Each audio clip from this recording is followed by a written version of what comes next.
변화된 사울. 사도행전 9장 19절에서 30절 말씀입니다. 음식을 먹음에 강건하여지니라. 사울이 다메섹에 있는 제자들과 함께 며칠 있을새 즉시로 각 회당에서 예수가 하나님의 아들이심을 전파하니 듣는 사람이 다 놀라 말하되 이 사람이 예루살렘에서 이 이름을 부르는 사람을 멸하라던 자가 아니냐. 여기 온 것도 그들을 결박하여 대제사장들에게 끌고 가고자 함이 아니냐 하더라. 사울은 힘을 더 얻어 예수를 그리스도라 증언하여 다메섹에 사는 유대인들을 당혹하게 하니라. 여러 날이 지남에 유대인들이 사울 죽이기를 공모하더니 그 계교가 사울에게 알려지니라. 그들이 그를 죽이려고 밤낮으로 성문까지 지키거늘 그의 제자들이 밤에 사울을 광주리에 담아 성벽에서 달아내리니라. 사울이 예루살렘에 가서 제자들을 사귀고자 하나 다 두려워하여 그가 제자됨을 믿지 아니하니 바나바가 데리고 사도들에게 가서 그가 길에서 어떻게 주를 보았는지와 주께서 그에게 말씀하신 일과 다메섹에서 그가 어떻게 예수의 이름으로 담대히 말하였는지를 전하니라. 사울이 제자들과 함께 있어 예루살렘에 출입하며 또 주 예수의 이름으로 담대히 말하고 헬라파 유대인들과 함께 말하며 변론하니 그 사람들이 죽이려고 힘쓰거늘 형제들이 알고 가이사랴로 데리고 내려가서 다소로 보내니라. 기도하고 말씀 듣겠습니다. 하나님 은혜를 감사합니다. 사랑하는 주님께서 우리에게 또 하늘문을 여시고 주실 말씀이 있으십니다. 말씀 안에 담긴 하나님의 마음을 읽게 하여 주옵소서. 예수님의 이름으로 기도드렸습니다. 아멘. 지난주 본문에서 하나님의 부르심을 받아서 아나니아가 사울한테 안수해서 사울의 눈을 뜨게 하고 세례를 받게 했었습니다. 사실 아나니아는 굉장히 경건한 하나님의 사람이었지만 그는 성경에 이번 한 번 등장하고 거의 안 나옵니다. 굉장히 드라마에서 한 번 나오고 안 나오는 역 같은 거예요. 그렇지만 그는 사울을 바울되게 하는 결정적인 순간을 위해서 평생을 하나님이 준비하신 사람이었습니다. 그리고 그 사람의 짧은 사역, 그리고 그 한 사람 바울이 기독교 역사에 얼마나 큰 영향을 미쳤습니까? 그 한순간을 위해서 아나니아를 하나님이 준비하셨어요. 여러분, 그 한순간, 그 한 사람이 중요합니다. 무디는 구두수 성공 캠펠이 전도한 수많은 청소년들 중에 한 명이었지만 그 무디 한 사람이 미국 땅에 그 부흥의 불길을 갖고 오지 않았습니까? 빌리 그레함, 빌 가서드, 빌 브라이트 박사를 성경 공부시킨 한 할머니가 계셨는데 그 세 명의 빌이 나중에 미국의 역사를, 세계의 부흥사를 다시 쓰게 될 줄 누가 알았겠습니까? 사랑하는 여러분, 위대한 역사는 여러분 앞에 있는 한 사람에게 시작합니다. 그 작은 일에서 시작합니다. 아나니아는 큰 일을 하진 않았지만 다른 사람을 살려주고 세워주는 사람이었습니다. 사울의 개종을 도와주고 그 사울을 또 다메섹에 있는 형제들에게 소개시켜주는 브릿지 역할을 해준 이 아나니아와 저와 여러분도 이렇게 남에게 은총의 터치를 줄 수 있는 사람이 되기를 바랍니다. 이 변화된 사울은 첫사랑의 열정을 가지고 이 다메섹에 있는 제자들과 며칠씩 교제했습니다. 하나님을 만나고 나면 이제 새로운 인간관계가 열리죠. 하나님을 아버지라고 부르는 새로운 형제 자매들이 생깁니다. 교회는 가족입니다. 형제와의 이 교제를 등한시하면 안 됩니다. 히브리서 10장 25절 같이 보겠습니다. 시작. 모이기를 패하는 어떤 사람들의 습관과 같이 하지 말고 오직 권하여 그날이 가까움을 볼수록 더욱 그리하자. 자, 신앙은 혼자 득도하고 혼자 독야청청하는 것이 아닙니다. 건강한 영성은 공동체 안에서 길러지는 것입니다. 그래서 켈빈은 하나님을 아버지라고 불렀다면 교회를 엄마라고 부를 수 있어야 한다고 했습니다. 믿음의 공동체 안으로 들어오셔야 합니다. 아직까지도 예배만 드리고 물만 먹고 가지요 하시는 분들이 있다면 교회 공동체 안으로 들어오시길 바랍니다. 새로운 세계가 열릴 것입니다. 20절을 보면 중생한 사울이 또 즉시로 예수 그리스도를 전하기 시작합니다.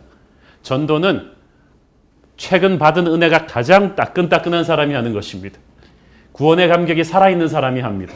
그래서 대부분의 우리가 평생 할 전도를 대부분의 사람들은 예수 믿은 지 5년 안에 합니다. 예수 믿은 지 5년 안 되시는 분 한번 손 들어보세요. 5년 안 되시는 분. 전도하라 그럴까 봐 손을 안 드세요. 여러분들 지금 전도하실 수 있는 거예요. 그리고 첫사랑을 회복한 사람들, 은혜를 막 체험한 사람들, 그리고 부흥을 다시 체험한 사람들은 막 전도가 흘러나오는 것입니다. 전도는 죄책감으로 하는 것이 아니라 막 좋아서 흘러나오는 것입니다. 저는 우리 새로운 교회 성도님들이 막 흘러나와서 은혜를 흘려보내는 전도할 수 있게 되기를 축원합니다. 21절에서 사울이 복음 전하는 것을 듣고 듣는 사람이 다 놀랐다고 했습니다. 이 듣는 사람들은 예수 믿지 않는 유대인들을 가리키는 것입니다. 왜냐하면 사람이 너무 확 변해버리니까 놀란 거예요. 그토록 크리스천들을 극렬하게 핍박하던 사울이 180도 변해가지고 이제는 핍박을 안 하는 정도가 아니라 이제는 그 핍박하던 예수를 전하고 있으니까 이 사람들이 충격받지 않았겠습니까? 어떻게 이런 일이. 그리고 수군거리기 시작합니다. 이 사람 예수 믿는 사람들 다 잡아가두던 사람 사냥꾼 아니야? 이런 사람이 어떻게 복음을 전해? 그리고 막 뒷말이 막 돌아간 거예요. 여러분 사람들이 여러분 뒤에서 수군거릴 때 들어보셨어요? 얼토당토 않는 말, 옛 전적을 가지고 이러쿵저러쿵 말하는 거 저는 많이 들어봤습니다. 저는 오래 살 겁니다. 욕을 많이 먹어가지고. 근데 하나님의 일을 하게 되면 사람들이 수군거려요. 특별히 뭐 내 옛 전적을 가지고 막 이 얘기 저 얘기를 해요. 그런데 사울이 그 말을 듣고 위축되지 않았습니다. 22절 보겠습니다. 시작. 사울은 힘을 더 얻어 그리스도를 그리스도라 증언하여 다메섹에 사는 유대인들을 당혹하게 하니라. 자, 잘 보세요. 사울은 힘을 더 얻어라고 한국 성경은 되어 있지만 영어 성경을 보면 그 앞에 yet이라는 접속사가 붙어 있죠. yet은 그러나, 그럼에도 불구하고란 뜻입니다. 21절의 내용이 있었으나 그럼에도 불구하고란 뜻이죠. 21절이 어떤 내용이었죠? 사람들이 뒤에서 군시렁 사울의 옛 전적을 얘기하면서 저 사람이 뭐 복음 전할 자격이 있어? 쟤 왜 이렇게 사람이 변했어? 이렇게 말함에도 불구하고 사울은 그 말을 듣고 기가 죽어서 사역 관뒀더라? 그러지 않은 거예요. 힘을 더 얻었다. 여기서 he grew more and more powerful 이라는 말은 영적으로 더욱 강해졌다는 뜻입니다. 영적으로 단단해졌다는 것입니다. 성장했다는 것입니다. 하나님의 일을 하려고 할 때 사람들이 여러분에 대해서 말을 많이 하게 돼 있어요. 이것은 필수 수순이기 때문에 여러분 거기에 대해서 뭐 갈등할 거 없습니다. 말을 안 하면 좀 이상한 거죠. 계속 말을 하게 될 때 움츠러들지 말고 오히려 하나님을 더욱 강하게 붙잡고 영적으로 더욱 성장하는 계기가 되기를 바랍니다. 사울이 그랬다는 거예요. 그러니까 사울을 건드리면 건드릴수록 사울은 더욱더 하나님을 강하게 붙잡았기 때문에 믿음이 더 커지는 거예요. 사탄이 굉장히 화딱지나는 상황이죠. 사람들을 시켜서 자꾸 우리 속을 뒤집어서 침체시켜서 사역을 못하게 하려고 그랬는데 사울은 그렇게 하면 할수록 영적으로 더 강해져. 기도를 더 열심히 하는 거예요. 그래가지고 더 영적인 영향력을 퍼뜨리는 것입니다. 그렇게 해서 힘을 얻어서 예수 그리스도를 그리스도라 증언했다. 영적으로 강해져서 전도해야 돼요. 성령 충만해서 전도하는 것입니다. 그러니까 사탄이 사람들의 비판과 비난을 통해서 이 사울이 복음 전하는 것을 막아보려고 했는데 오히려 역효과가 난 것입니다. 메시가 골 못 넣게 하려고 전담 마크맨을 4명씩 투입했는데 메시는 그걸 이용해서 골을 넣죠. 오히려 전담 마크맨 4명을 끌고 다님으로써 다른 동료한테 공간을 확보해줘서 공을 넣습니다. 여러분 태클이 들어와도 골은 넣는다. 사탄이 우리를 공격해도 사람들을 움직여서 우리를 흔들어도 우리는 오히려 더 강렬하게 하나님을 붙잡고 영적으로 성장하기를 바랍니다. 그리고 복음을 전하기를 바랍니다. 22절에서 사울의 복음 전파가 이 다메섹의 유대인들을 당혹해 했다고 돼 있죠. baffled them이라고 돼 있는데 원어를 또 다르게 번역하면 subdued, 굴복시켰다는 말도 됩니다. 그러니까 둘 다예요. 사울의 그 강렬한 복음 전파에 충격을 받고 혼란스러웠다가 나중에는 하나씩 둘씩 굴복했다는 뜻입니다. 사울은 당대 최고의 율법학자 가말리엘의 수제자입니다. 그런데다가 은혜를 받고 성령의 불까지 받았으니까 사울의 논리와 영적인 파워를 누가 당해내겠습니까? 다메섹에 있는 유대인들은 이 사울의 이 논리와 성령의 불같은 능력에 밀려가지고 하나씩 둘씩 복음을 받아들이게 됩니다. 영국 런던의 최고의 엘리트들에게 설교하던 말틴 로이드 존스 목사님은 Logic on fire, 불붙는 지성이라는 말을 잘 썼습니다. 당신들이 지성이 있는가? 거기에 성령의 불이 임하기를 바란다고 설교했던 거죠. 사울이 바로 그랬습니다. 여러분들 중에 지성인이라고 자부하는 분들은 여러분의 지성에 성령의 불이 임하기를 바랍니다. 성령이 불붙이지 않는 지성은 의미가 없거든요. 자, 그런데 23절 초입에 여러 날이 지나매라는 말이 있죠. 이 말은 단순히 며칠 지났다는 얘기가 아닙니다. 오늘 본문 전체를 그냥 쓱 읽어보면 바울이 회심 후에 다메섹에서 복음 전하다가 핍박을 받으니까 바로 도피해서 예루살렘으로 간 것으로 생각하기 쉽습니다. 그런데 그렇지 않아요. 훗날 사울의 자신의 증언을 들어보면 22절과 23절 사이에 상당한 기간이 흘렀음을 알 수가 있습니다. 이것은 훗날 갈라디아서에 사울 자신이 기록한 글을 보면 알 수가 있습니다. 갈라디아서 1장 16절 18절 보겠습니다.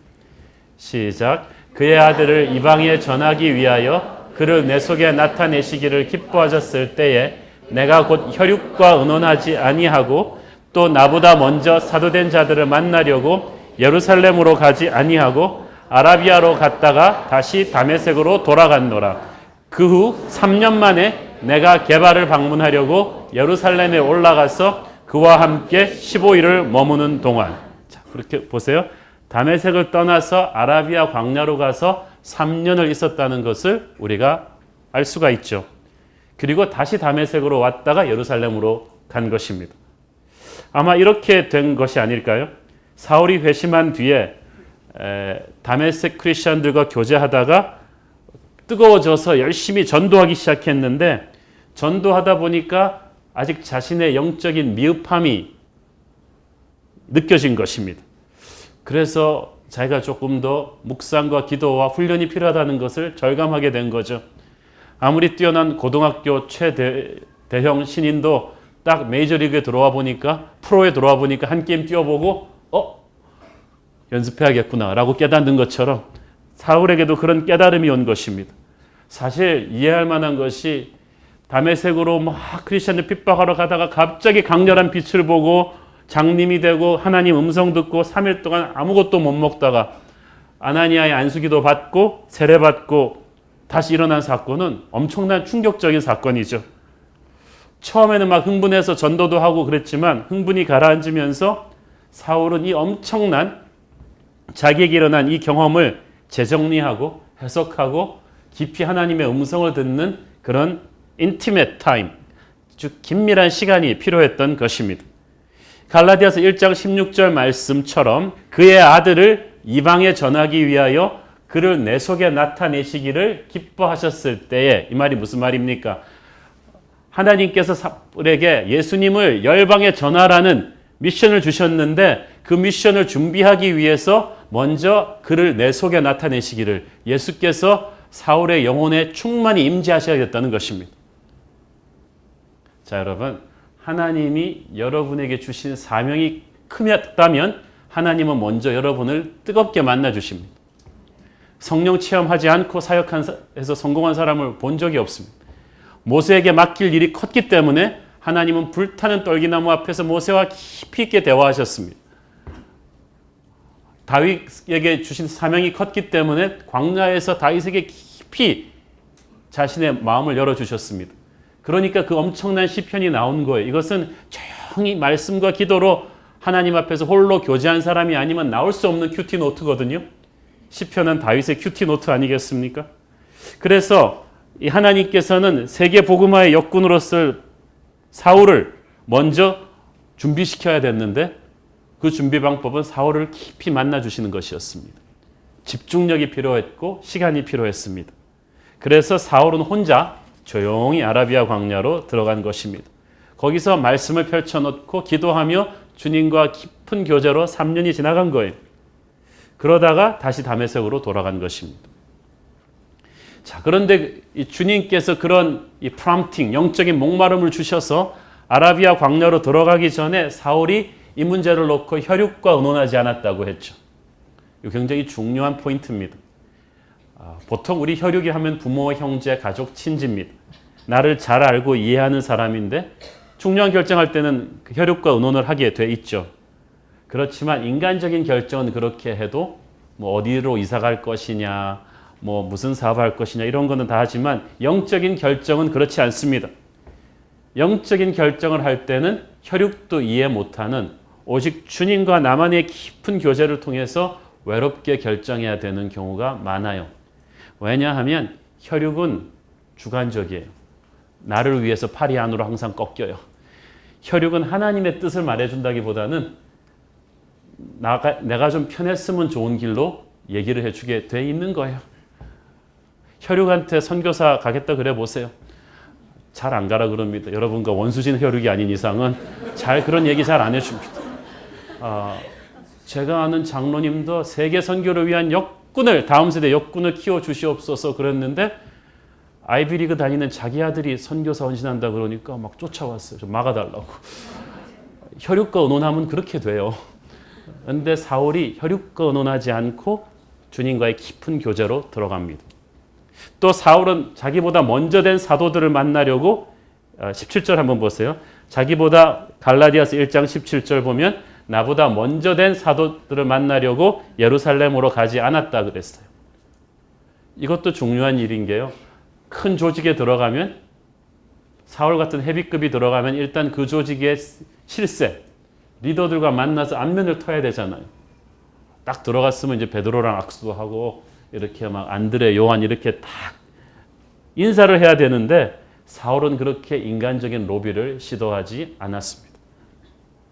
이것은 사울이 교만해서거나 독선적이었기 때문은 아닙니다. 그가 예수 그리스도를 만난 이 놀라운 사건을 어디까지나 먼저 자기가 직접 하나님과 만나서 마음속에 각인시켜 놓으려고 했던 것입니다. 자, 여러분, 사울은 마지막 사도, 12제자와 동급의 사도로 인정받은 사람인데 그 권위가 어디서 나왔나요? 12제자는 예수님과 3년을 눈에 보이는 예수님을 따라다니면서 제자 수업을 받았기 때문에 12제자예요. 그런데 사울은 전혀 꿀리지 않았어요. 자기는 광야에서 3년 동안 영으로 자기에게 임재하시는 예수님과 만나서 깊은 교제를 한 것입니다. 그래서 확실했어요. 여러분, 이거 정말 중요한 건데요. 은혜는 소문으로 듣고 받는 게 아니에요. 우리 친구가 그러는데 새로운 교회 좋대. 그게 아니란 말이에요. 자기가 가서 은혜를 받고 결정해야 됩니다. 하나님의 음성도 우리가 하나님의 뜻을 구할 때 믿음의 형제 자매들과 의논하고 조언도 구하지만 마지막 final decision making을 할 때는 결정적인 결정을 할 때는 여러분 자신이 직접 금식하고 기도하면서 하나님께 직접 여쭤볼 필요가 있습니다. 그래야 후회가 없습니다. 예언기도 받으려고 이곳저곳 다니는 분들을 보면 자신의 배우자, 장래, 사업 방향, 오늘의 복권 구입 문제 뭐 이런 거 가지고 사역의 방향 같은 거 놓고 그냥 쫓아다니는 거예요. 꼭 남의 입을 통해서 그런 얘기 들으려는 분이 있습니다. 이런 분들은 가짜 예언자들의 밥입니다. 여러분 조심하셔야 됩니다. 만약에 여러분 중에 갔는데 어떤 예언기도 하는 분이 오늘 그 주식을 사라고 말한다거나 오늘 펑 눈에 나와서 만나는 첫 번째 자매랑 결혼해라고 한다거나 뭐 이 동네로 찍어서 이 회사로 가라거나 한다거나 하면 거의 100% 가짜입니다. 제가 국제적으로 최고의 권위를 인정받는 예언 기도하시는 분들을 만나서 직접 들었어요. 정확하게 뭐 사업 아이템을 찍어준다든가 결혼 배우자를 정확하게 이름을 불러준다든가 뭐 이런 것들은 다 아니라는 걸 하나님께서 그렇게 인도하지 않아요. 하나님께서는 영적으로 주시는 말씀을 선포하게 하시고 그 말씀이 또 본인이 직접 읽은 말씀과 같이 매치가 될 때 비로소 마지막 결정을 본인이 할 수 있도록 하시지 꼭 점쟁이 찾아다니듯이 예언기도 받고 다니면 안 됩니다. 구원받은 하나님의 자녀에게는 하나님의 영이 임재하십니다. 여러분에게 하나님께서 말씀하실 거예요. 그러므로 말씀과 기도를 통해 하나님이 여러분에게 직접 말씀하시도록 시간과 정성을 투자하셔야 됩니다. 너희가 전심으로 나를 찾고 찾으면 나를 만나리라. 사울은 3년 동안 주님과 깊이 교제한 뒤에야 예루살렘으로 가서 베드로와 사도들을 만납니다. 여러분이 주님과 깊은 교제를 하고 사람을 만나야 하나님의 관점에서 사람을 보게 되지, 안 그러면 사람의 관점에서 하나님을 해석하게 됩니다. 이거는 굉장히 위험한 거죠. 사울은 이미 세상적으로 특급 엘리트지만 아라비아 광야에서 3년의 시간을 하나님과 깊은 교제를 하면서 성령 체험합니다. 이것은 짧은 시간이 아닙니다. 우리는 스피드 시대에 살고 있잖아요. 초고속 인터넷과 KTX와 인스턴트 문화에 사는 우리들은 기다리지 못합니다. 사람 키우는 일도 후딱후딱 해치우려고 그래요. 자, 지하철에서 리더십 6개월 완성이라는 광고 보고 깜짝 놀랐어요. 제가 그래도 리더십 전문가 하느라고 죽어라고 10년이 넘게 고생하고 있는데 어떤 사람은 지하철에서 6개월 리더십 완성해 준다는, 누가 사람의 리더십을 6개월 완성합니까? 하나님도 모세 사람 만드는데 80년 걸렸는데. 우리는 마음 급하니까 빨리빨리 해치우고 싶어 해요. 그러나 하나님은 시간이 걸려서 하나님의 사람을 준비시키십니다. 예수님도 30년 침묵하시다가 3년 사역하셨는데 우리는 3년 침묵하다가 30년 하려고 그런단 말이지. 오늘날 하나님의 일을 한다는 사람들이 영적인 준비의 기간이 너무 짧아요. 말씀과 기도로 침묵하는 시간이 너무 짧아요. 옛날에 한때 한국 교회에서 아주 드라마틱한 회심을 경험한 사람들, 그런 목사님들, 부흥사님들이 아주 유행했습니다. 예를 들어서 아주 조직폭력배에 몸담고 있다가 예수님을 믿은 사람들은 감옥 전도 같은데 얼마나 화끈합니까? 막 간증이 파워풀하잖아요. 그러나 하나님께서는 사울을 어릴 때부터 준비시키셨어요. 아주 철저하게 율법 훈련을 시키시고 성령의 불을 주시고 그러면서 그런 사람인데도 3년 동안 아라비아 광야에서 또 다듬으셨어요. 사랑하는 여러분, 이렇게 사람이 준비되지 않기 때문에 오늘날의 기독교가 경박한 것입니다. 힘이 없는 것입니다. 하나님의 일꾼은 뿌리 깊은 나무가 되어야 합니다. 일보다 중요한 것은 하나님의 사람으로 빚어지는 거죠. 준비가 어떻게 되었는가에 따라서 그 사람이 맺을 열매가 결정이 되는 것입니다. 부흥의 뿌리에는 반드시 처절하게 준비된 하나님의 사람이 있습니다. 목회자로서 저는 스스로에게 또는 후배나 동료 목회자들에게 늘 이렇게 격려하고 도전합니다. 목사가 예수를 잘 믿어야 합니다. 설교하려고 말씀 보지 말고 내가 은혜 받으려고 말씀을 봐야 합니다. 교인들 변하게 해달라고 기도하지 말고 목사인 나부터 좀 변하게 해달라고 기도해야 합니다. 교회 크게 해달라고 기도하지 말고 거룩하게 해달라고 기도해야 합니다. 목사인 우리가 먼저 하나님과 교제하는 것을 엔조이해야 합니다. 사역이 우상이 되면 안 됩니다. 하나님의 일을 하다가 문제 생기면 일을 버리고 하나님을 붙잡아야 합니다. 이 마음을 가져야 교회는 살아나는 것입니다.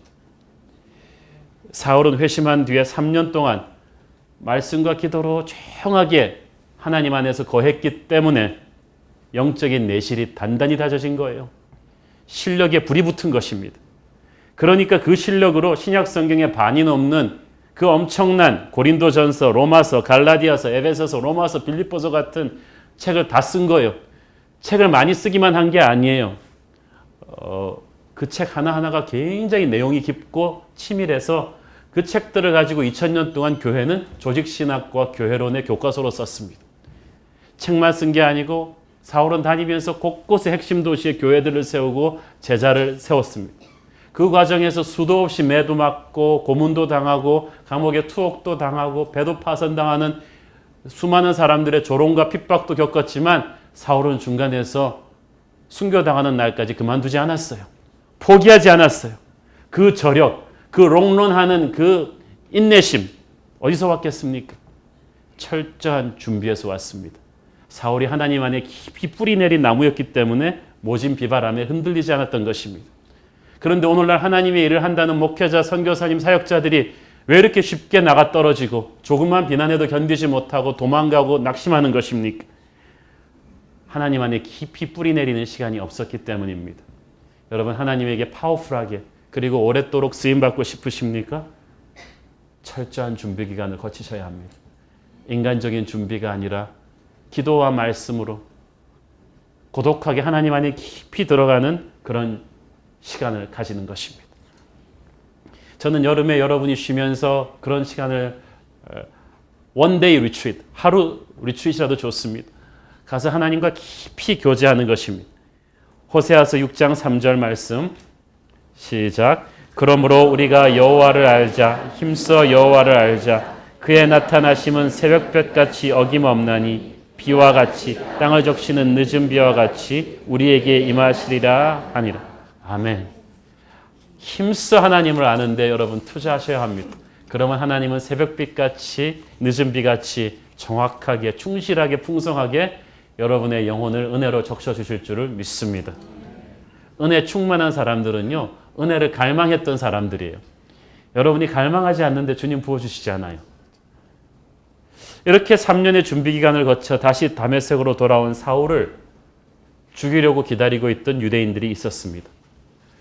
23절에 나오잖아요. 근데 고린도후서 11장을 보면 이 사람들이 다메섹의 왕 아레다의 신하와 그 부하들이었다고 되어 있습니다. 그러니까 개인적으로 사울에게 원한을 품은 사람들이 아닙니다. 국가 공권력이 치밀하게 조직적으로 사울을 죽이려고 온 겁니다. 이것은 예루살렘 헤드쿼터에서 어떤 지시가 내려온 거예요. 사울이 회심하고 다메섹을 복음으로 뒤집어 놓고 3년 동안 아라비아로 사라졌잖아요. 그랬더니 그 회심 소식이 다 예루살렘에도 보고가 됐겠죠. 가말리엘의 수제자가 예수 믿었대. 저 핍박자로 교회를 핍박하는 선두 캡틴으로 제사장님이 공문서까지 써줬는데 저 녀석이 변심해서 지금 얼마나 파괴적인 영향력을 미치고 있는지 몰라. 그랬더니 대제사장이 화가 났어요. 그래서 다메섹의 왕한테 페이스북 메시지를 보낸 거죠. 사울이 나타나기만 하면 화근을 제거해라. 그리고 기다렸는데 3년 동안 소식이 없었던 거예요. 근데 3년 만에 인상착의가 사울과 똑같은 사람이 나타난 거예요. 그 즉시로 이 사람을 이제 죽이기 위해서 밤낮으로 성문까지 지킬 정도로 아주 집요한 암살자들입니다. 이 집요함이 누구랑 닮았을까요?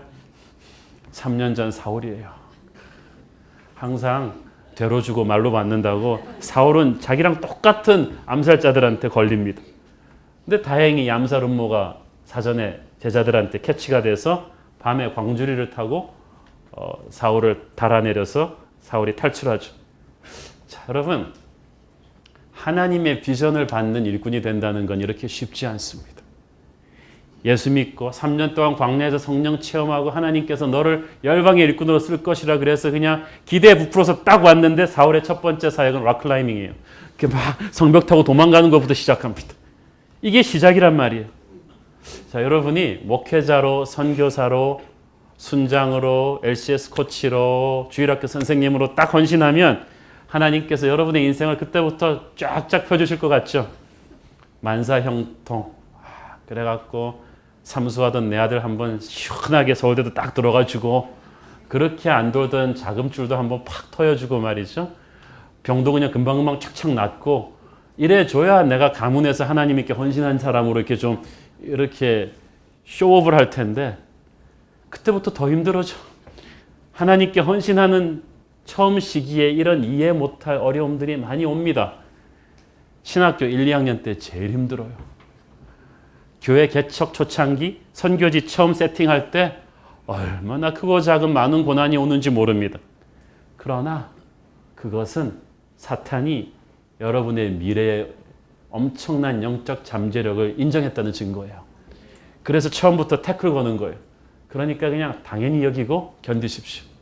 오히려 그게 없다? 그러면 좀 이상한 거죠. 사탄이 보기에 여러분이 전혀 잠재력이 없다는 얘기인데 그런데 계속 그 헌신 초창기에 막 이게 온다는 것은 굉장한 하나님의 계획이 있다는 것입니다. 할렐루야. 자, 다메섹에 더 이상 있을 수 없게 된 사울이 예루살렘으로 돌아오는데 26절에 와보니까 또 여기도 상황이 만만치 않아요. 예루살렘의 제자들을 26절이 참 서글프죠. 사울이 예루살렘에 가서 제자들을 사귀고자 하나? 다 두려워하여 그가 제자됨을 믿지 아니하니. 이거는 마치 늑대가 이제 자기 이제 착해졌다고 양들한테 가서 우리 친구하자 그러는 거와 마찬가지. 늑대는 아무리 웃어도 그 인상이 별로 좋지 않기 때문에 아니 사울이 왜냐하면 다메섹과 예루살렘은 또 다르잖아요. 예루살렘은 3년 동안 전에 사울이 진짜로 눈에 불을 켜고 막 예수 믿는 사람들을 잡아가뒀던 기억이 생생한 곳입니다. 그런데 3년 지났다고 이게 해결이 됐을까요? 그 뒤로 다메섹에서 회심했다는데 이것도 좀 의심쩍단 말이죠. 사람이 선입관 버리기 어렵습니다. 다 두려워하여 그의 제자됨을 믿지 않았다. 사울이 애지간했었어야죠. 그러니까 사울이 이제 나 이제 새 사람 됐어요. 예수 믿었어요 하고 딱 오는데 그 사울을 보면서 예루살렘 제자들은 뭘 생각했을까요? 호박에 줄 긋는다고 수박되냐? 우린 널 믿을 수 없어. 쟤는 머리 좋고 치밀한 놈이기 때문에 우리를 샅샅이 뿌리 뽑기 위해서 베드로 사도님까지 다 잡으려고 아마 저놈이 예수 믿은 척 위장하고 있는 거야. 다들 그렇게 잔뜩 의심의 눈초리로 사울을 바라보고 있으니까 뭐 아무리 설명해도 소용이 없어요. 나를 의심하기로 작정한 사람한테 무슨 설명이 필요가 있겠습니까? 이때 굉장히 고마운 사람이 나타납니다. 바로 바나바입니다. 이름 외우기가 굉장히 쉬워요. 거꾸로 해도 바나바, 앞으로 해도 바나바. 27절에 나오는 이 바나바는 이 꺼림칙한 사울을 데리고 최고 지도자들인 12사도들한테 가서 먼저 소개해주고 변호해줍니다. 사울이 어떻게 주님을 만났고 어떻게 음성을 들었고 회심 후에 어떻게 다메섹에서 전도했는지를 상세히 진술해 줬습니다. 근데 이 바나바가 사실 별 볼 일 없는 사람이었더라면 아무리 열심히 변호해 준다 한들 성도들이 너나 잘해 그랬을 거예요. 무슨 말을 하는 것보다도 누가 하는 게 중요하잖아요. 그런데 바나바는 굉장히 존경받는 사람이었어요. 사도행전 4장 후반부에 등장했던 인물이죠. 모든 사람들이 자기의 소유를 팔아 핍절한 형제들을 도와줄 때 이 바나바의 헌금이 충격이었습니다. 자기 땅을 다 팔아서 갖고 왔기 때문에 사람들이 감동을 받았죠. 충격을 받았고. 그래서 아나니아와 삽비라가 그거 이상하게 흉내내다가 그냥 갔잖아요. 그런데 어쨌든 그때부터 바나바는 사람들의 존경을 받았습니다. 그 바나바라는 이름의 뜻은 사도행전 4장 36절에 보면은 이 son of encouragement, 위로의 아들이라는 뜻입니다. 남을 격려하는 사람이라는 뜻이죠. 이런 사람이 사울을 변호했기 때문에 의심쩍은 눈을 사람들이 풀고 그를 형제로 받아줄 수 있었습니다. 바나바는 참으로 멋있는 사람입니다. 모든 사람이 거리를 두고 관망하고 있었을 때 적극적으로 뛰어들어 사울을 감싸 안아주고 형제들과 화목시켜 줍니다. 여러분, 세상이 다 여러분한테 등을 돌릴 때 여러분과 함께 해주는 사람 평생 잊지 못합니다. 참으로 따뜻하고 고마운 사람 아니겠습니까? 사울은 하나님으로부터 이런 인복을 받은 사람이에요. 다메섹에서 아나니아도 그랬잖아요.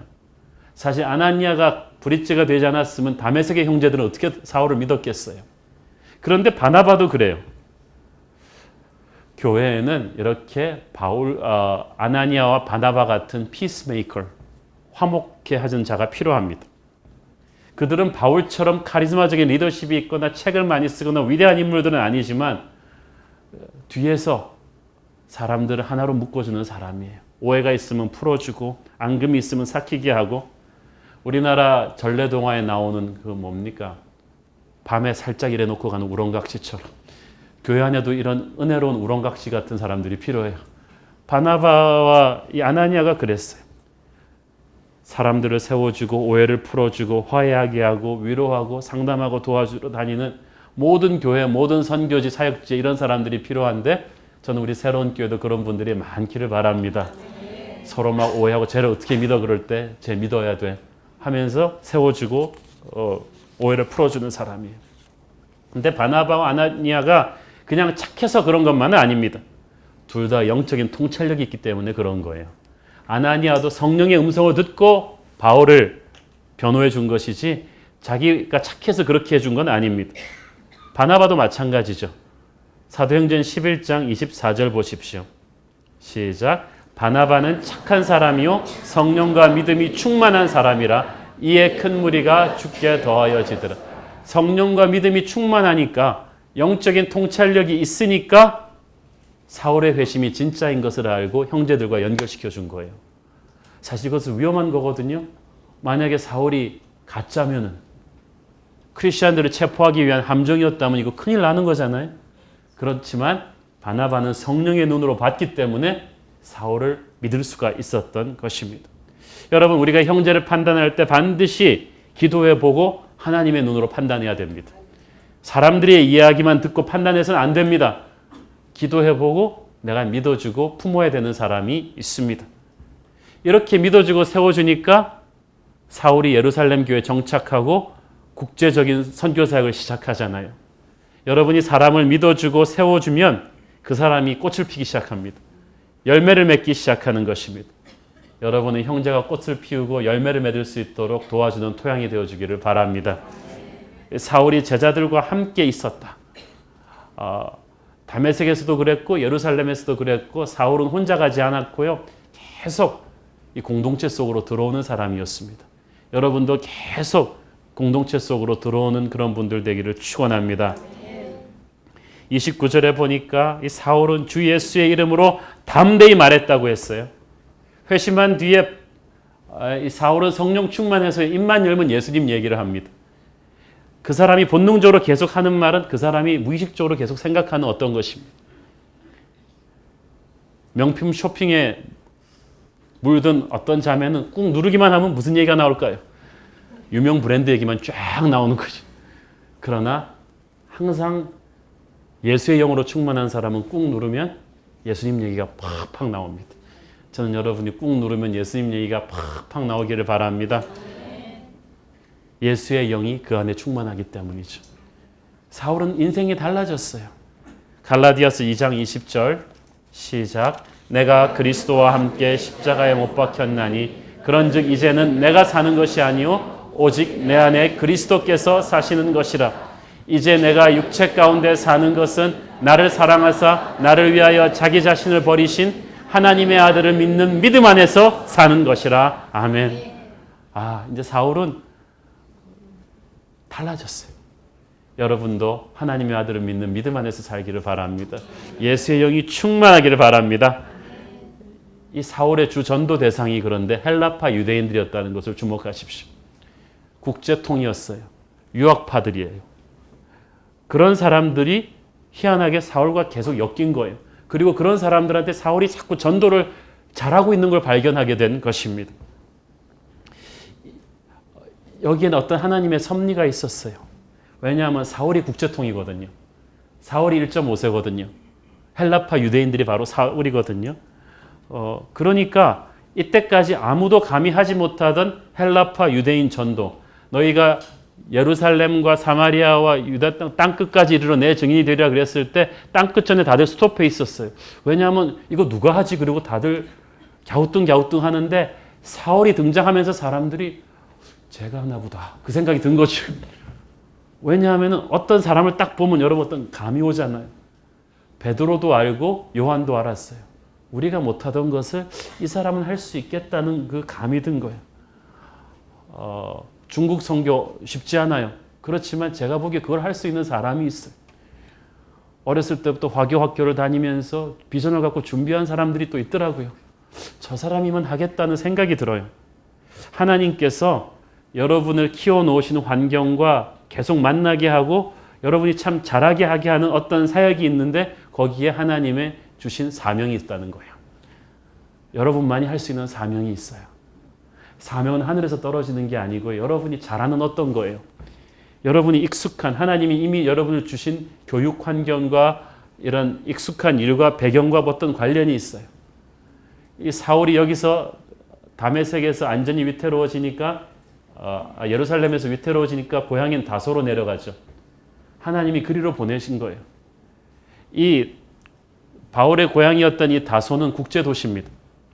동양과 서양의 학문이 어우러져서요. 큰 대학도 있고 지성의 요람이었어요.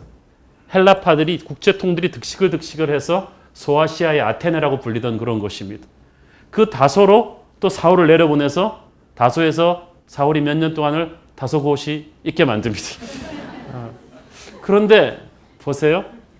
헬라파 유대인들한테 자기가 전도가 잘 되는 것을 느낀 사울이 또 하나님의 인도하심으로 고향인 다소 국제도시에서 또 수많은 헬라파 유대인들과 이방인들과 교제하면서 성령님의 음성을 들었을 거예요. 하나님의 음성이요, 이렇게 툭툭 터지면서 비슷한 패턴이 있게 나한테 다가와요. 내가 처한 환경, 다소라는 환경, 계속 만나는 헬라파 유대인들, 이렇게 뭐가 있는 것 같은데 하나님이 여러분을 어떤 시대에, 어떤 장소에 계속 어떤 사람과 계속 만나게 하고 어떤 일을 계속 잘하게 하는 데는 하나님의 히든 메시지, 숨어있는 계획이 있는 거예요.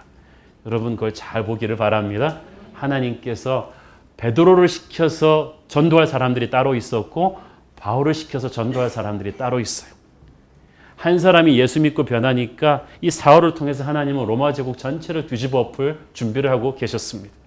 오늘 하나님께서 저와 여러분을 통해서 21세기 마지막 시대의 한국을, 이 아시아를 어떻게 뒤집어 엎으실지 우리는 기대가 되는 것입니다. 여러분 준비하십시오. 준비하십시오. 영적으로 준비하시고 직업적으로 준비하시고 재정적으로 준비하시고 하나님 안에 깊이 뿌리 내리면서 하나님의 파이널 명령을 기다리셔야 합니다. 하나님께서는 저와 여러분을 사용하실 것입니다. 사울을 사용하시듯이 사용하실 것입니다. 조급해하지 말고 깊게 주님의 은혜 안에 뿌리 내리는 저와 여러분 되기를 축원합니다. 기도하겠습니다. 사랑하는 아버지, 은혜를 감사합니다. 아버지, 사울이 바울됨 같이 이제 우리도 물이 변하여 포도주 되듯이 새로운 인생으로 변하기를 소원합니다. 아버지, 주님 말씀을 듣고 준비하며 움직이는 우리가 되게 하여 주옵소서. 부흥의 도구로 사용하여 주시옵소서. 예수님의 이름으로 기도드립니다. 아멘.